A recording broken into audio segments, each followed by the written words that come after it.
এই এসএসসির নিয়োগ দুর্নীতি ওনার নির্দেশে হয়েছে। মুখ্যমন্ত্রী যে কোনো বেআইনি বা যে কোনো ক্রিমিনাল অ্যাক্টিভিটিস বা যে কোনো ক্রিমিনাল তার পাশে দাঁড়ান কেন? উনি বলেন উনি সততার প্রতীক, উনি বলছেন উনি দুর্নীতির মধ্যে নেই।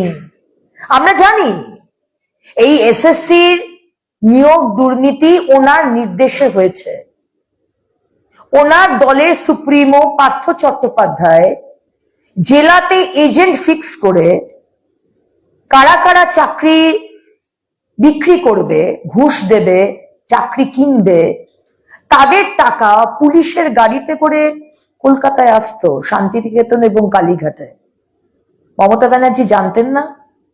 আপনি তো পুলিশ মন্ত্রী, আপনি সব জানতেন। আপনার নির্দেশে এই চুরি হয়েছে।